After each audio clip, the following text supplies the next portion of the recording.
नमस्कार साथीहरु, इन्फो नेपालको नयाँ भिडियोमा तपाईहरुलाई धेरै धेरै स्वागत छ र आजको यस भिडियोमा हामीहरु कुरा गर्न गइरहेका छौं iPhone 11 को बारेमा। तपाईहरुलाई याद होला केही समय अगाडि मैले why I can't switch to iOS भनेर पनि भिडियो बनाएको थिए। उक्त भिडियो तलको डिस्क्रिप्सन लिंकमा पनि राखेको छु र यहाँनिरको आई बटनमा क्लिक गरेर पनि तपाई त्यो भिडियो हेर्न सक्नुहुन्छ। तर अब म iOS मा स्विच गर्न गइरहेको छु र यसको बारेमा केही कुराहरु भन्न गइरहेको छु। तपाईहरु देख्न सक्नुहुन्छ अहिले मसँग iPhone 11 रहेको छ र मसँग भएको iPhone 11 चाहिँ ब्ल्याक कलर हो। ब्ल्याक बाहेक iPhone 11 white, purple, green, yellow अनि रेड कलरमा पनि अवेलेबल छ। अब हामीहरु यसलाई क्विकली अनबक्सिङ गरौँ र यसको स्पेसिफिकेसनहरुको बारेमा पनि सर्ट रिभ्यु गरौँ है त।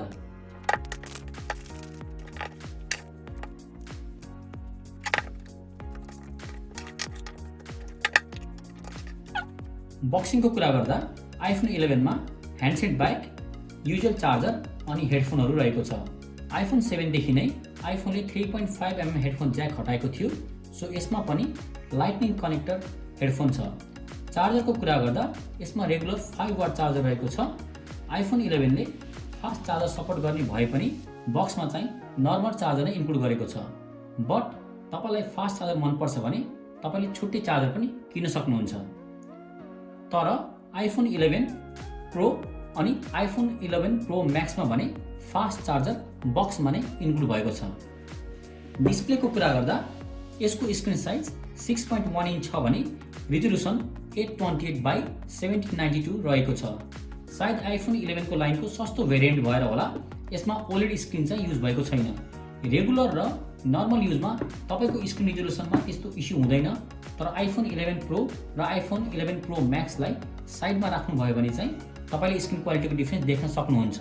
डिस्प्लेको टप एन्डमा नोच रहेको छ जसमा सेल्फी क्यामेरा प्लस डिफरेन्ट सेन्सरहरु रहेको छ।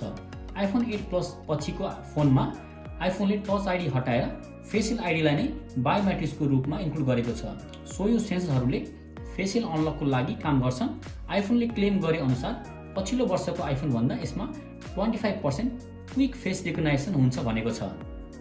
साथै क्यामेरामा पनि पछिल्लो वर्षको iPhone XR मा 7 मेगापिक्सलको सेल्फी क्यामेरा थियो भने यसमा चाहिँ 12 मेगापिक्सलको सेल्फी क्यामेरा रहेको छ। त्यसैगरी रियर क्यामेराको कुरा गर्दा यसमा 12 मेगापिक्सलको ड्युअल क्यामेरा रहेको छ। यसमा रहेको नेक्स्ट क्यामेराले अल्ट्रा वाइड एंगल सपोर्ट गर्छ। यसले गर्दा तपाईहरु पिक्चरमा वाइड एंगल क्याप्चर गर्न सक्नुहुन्छ। साथै iPhone को क्लेम गरे अनुसार यो क्यामेराले नाइट मोड पिक्चर्सहरु पनि राम्रो खिच्न सक्छ भनेर भनिएको छ। अब अन्त्यमा यदि तपाई न्यू iPhone किन्ने हुनुहुन्छ भनेदेखि कुन iPhone लिने भन्ने बारेमा केही कुराहरु भन्न गइरहेको छु। iPhone 11 Pro and iPhone 11 Pro Max को डिस्प्ले iPhone 11 भन्दा बेटर भए तापनि तीनवटै iPhone को मोडलहरुमा सेम चिपसेट युज भएको हुनाले स्पिड र परफर्मेन्स वाइज तीनटै iPhoneहरु एकदमै पावरफुल रहेको छन्।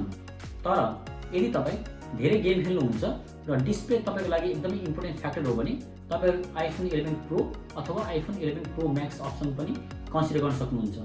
तर साथसाथै यो कुरा पनि ख्याल गर्नु होला कि iPhone 11 भन्दा iPhone 11 Pro अनि iPhone 11 Pro Max budget wise निकै एक्सपेन्सिभ पनि छ। सो गाइज आजको भिडियोमा यति नै। आगामी भिडियोमा अवश्य भेट हुनेछ। तपाईलाई भिडियो मन परे खण्डमा लाइक तथा शेयर गर्नु होला र साथै हाम्रो च्यानललाई सब्स्क्राइब गर्नु भएको छैन भनेदेखि सब्स्क्राइब पनि गर्नु होला। साथै कमेन्टमा आगामी दिनमा तपाईहरु कस्तो भिडियो हेर्न चाहनुहुन्छ त्यसको बारेमा पनि हामीलाई सल्लाह तथा सुझाव दिन सक्नुहुन्छ। तबसम्मको लागि तपाईको समय राम्रो होस्। धन्यवाद।